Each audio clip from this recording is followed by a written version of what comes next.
July 6th, 1968. 11:38 p.m. Lenox Avenue looks like it's been varnished by a storm.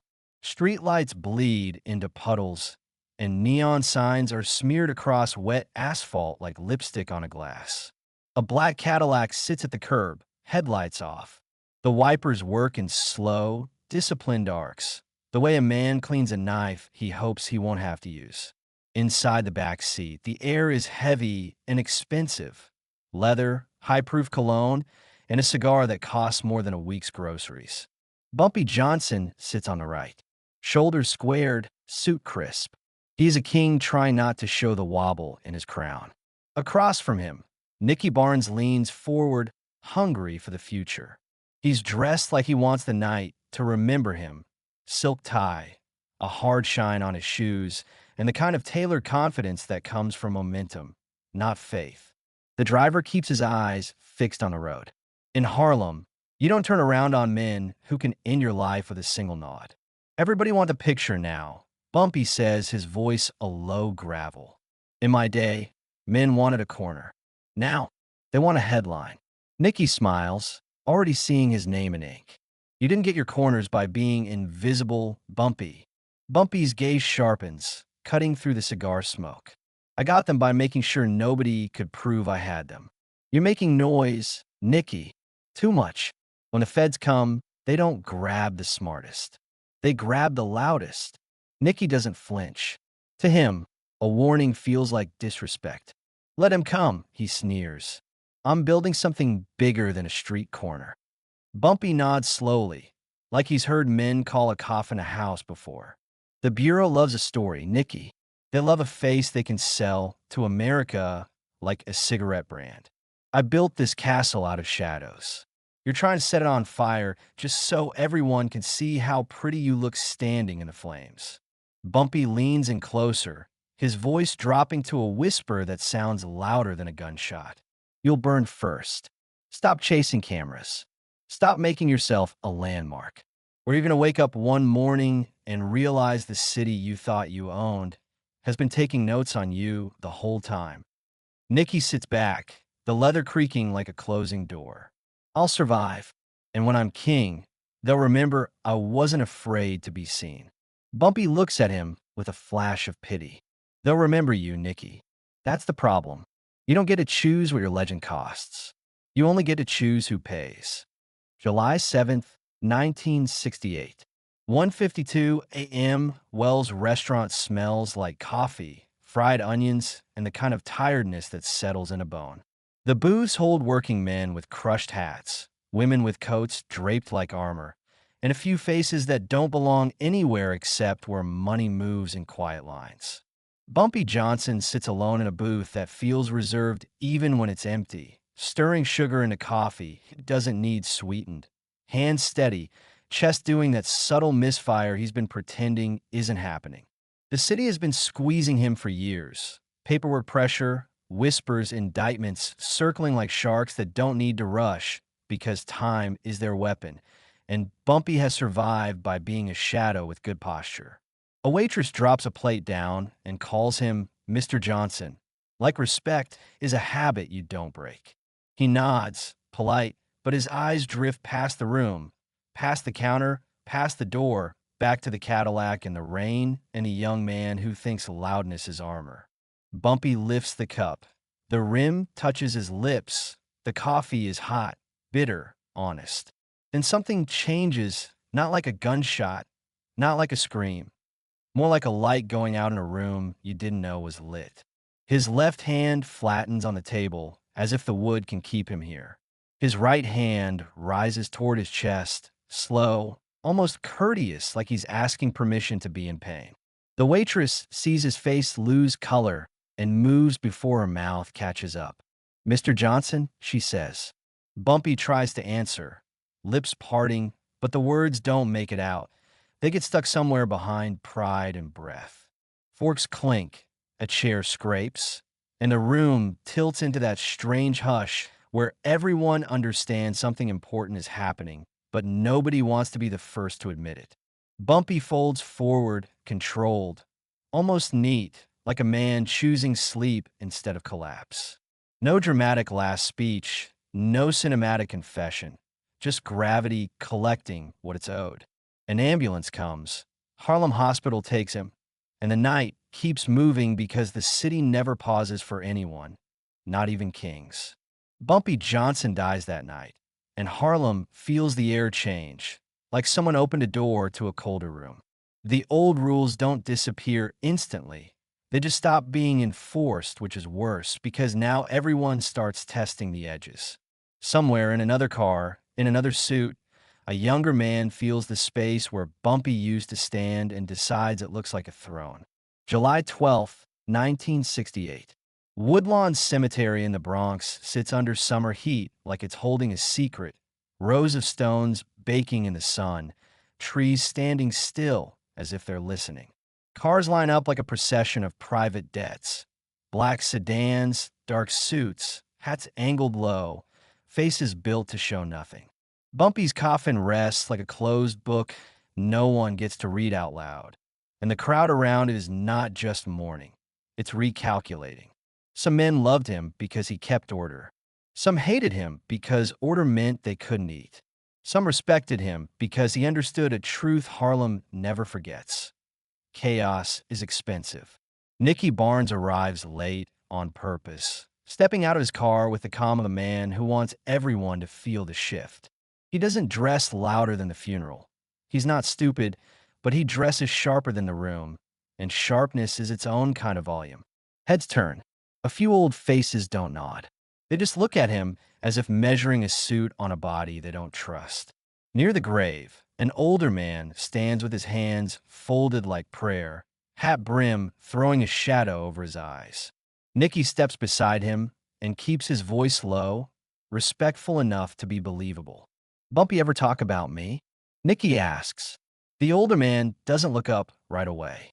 "Bumpy didn't talk about storms," he says. "He checked the windows." Nicky's lips twitch, and the older man turns, eyes flat. "He said you were the kind of man who'd light a match in a room full of gasoline just to see who flinches." Nicky takes that as compliment because he's built wrong in a way that works.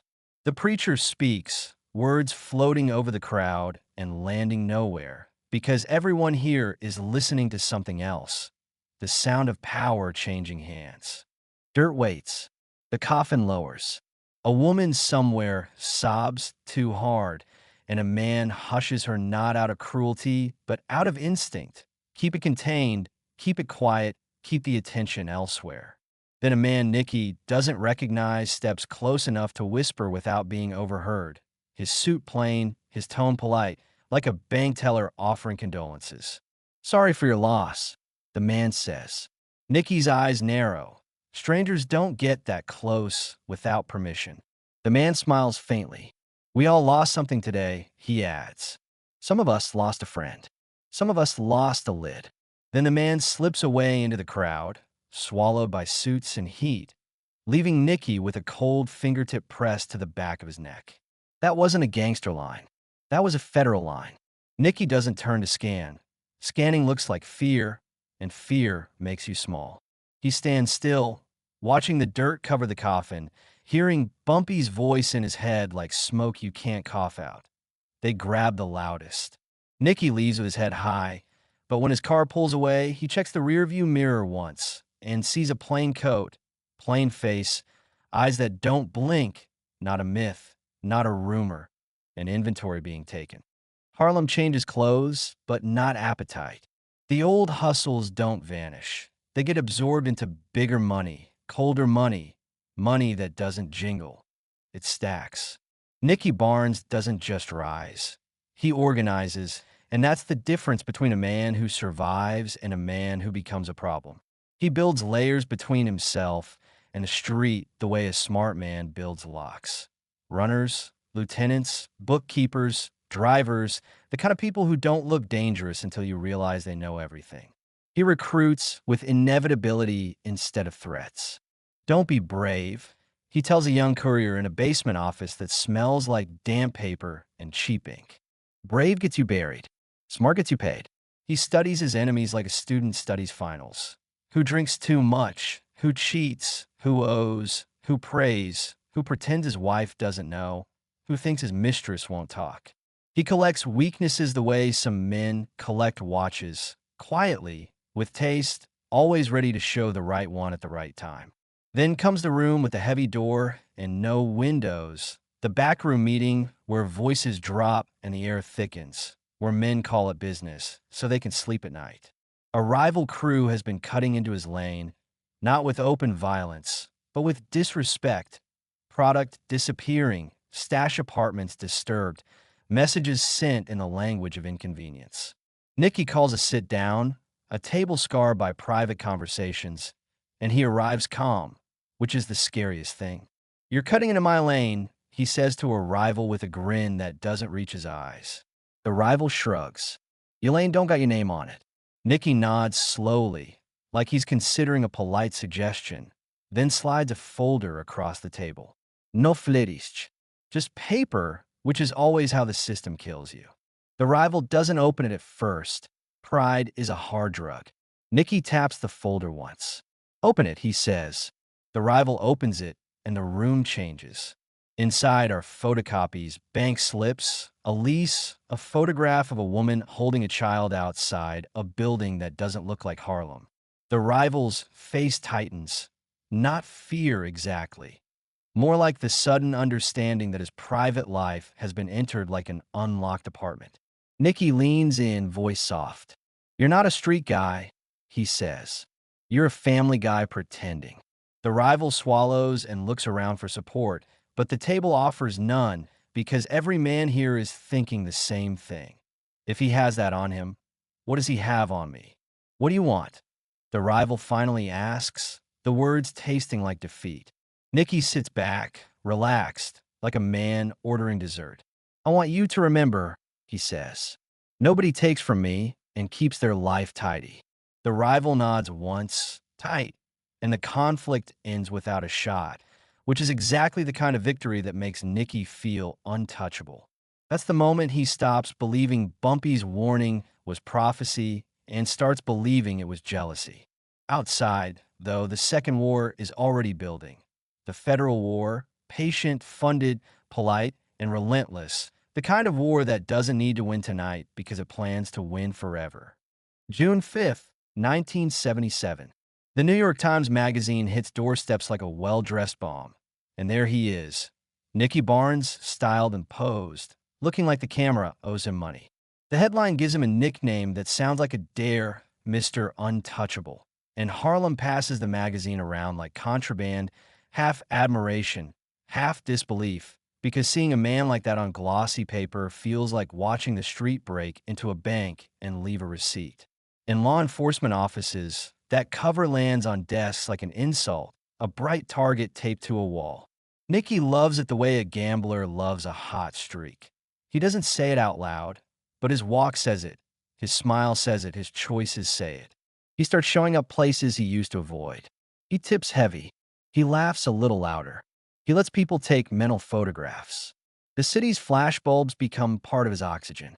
A photographer asks him once if he's worried about the attention, and Nicky grins like the question itself is adorable. "You can't cuff smoke," he says, "but smoke leaves residue, and residue becomes evidence when someone decides to scrape it." The pressure doesn't arrive like a movie raid. It arrives like budgets, overtime, task forces, warrants, paperwork turned into teeth. Cars that used to roll slow now roll cautious. Couriers start missing check-ins. Phones go quiet in the middle of sentences. A few small crews get grabbed. Nothing that touches Nicky directly, just enough to remind everyone the ceiling can fall any time, and the smart ones start ducking preemptively. Nicky responds the way loud men always respond. He gets louder, as if volume can drown out inevitability. He throws a party in Manhattan, a place that costs too much and invites too many, and he arrives late wearing something that catches every eye, shaking hands like he's running for office, letting strangers feel close to the myth.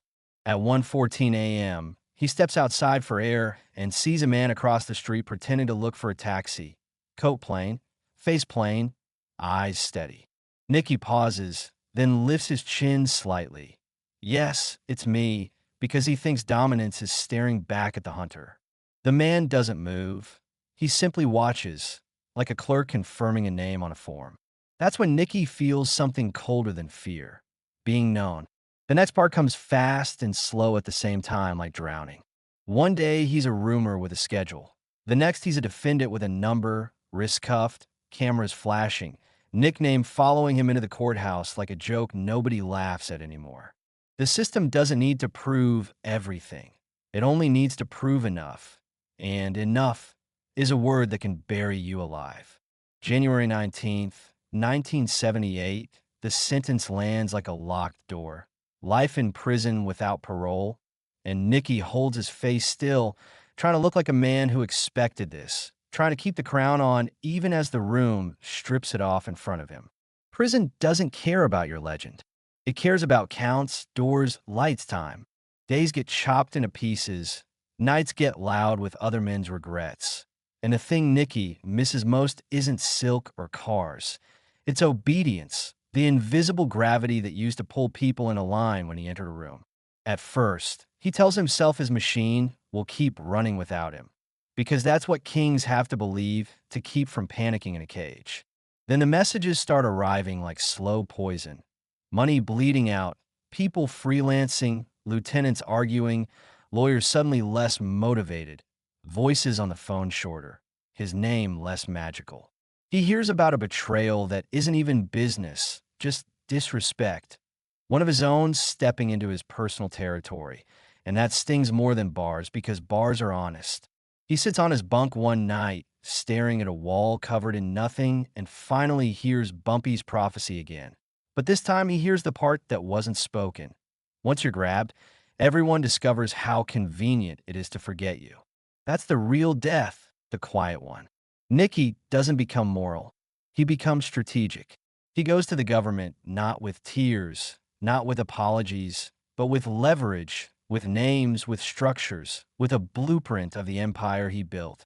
Because if he can't be king on the street, he'll be king in the courtroom. He becomes the one thing every man in his world swore he'd never become: a witness. The word spreads like acid. The council collapses not in a blaze, but in paperwork, indictments, convictions, men looking at each other across tables and realizing the trust they bought was rented. Harlem doesn't hold a funeral for Nicky Barnes. You don't bury a man like that. You erase him, you treat him like he was never real, because admitting he was real means admitting how fragile the whole thing always was. Years later, the cold punchline becomes public knowledge. Nicky Barnes, the loud king, trades his old life for a new name and witness protection, a smaller room, a quieter kind of survival. And that's the ending that sticks like smoke in your throat, because it isn't clean or noble or cinematic. It's just true in the way power always is. Bumpy died in a neighborhood restaurant booth, still carrying the old rules in his chest, and his last warning floated out into the rain like a prayer that didn't want to be answered. Nicky lived long enough to prove the new rules were worse, because the system doesn't hunt the smartest or the toughest. It hunts what it can sell. A face, a nickname, a cover. In the end, that secret meeting in the Cadillac wasn't just a conversation. It was a time-stamped prophecy.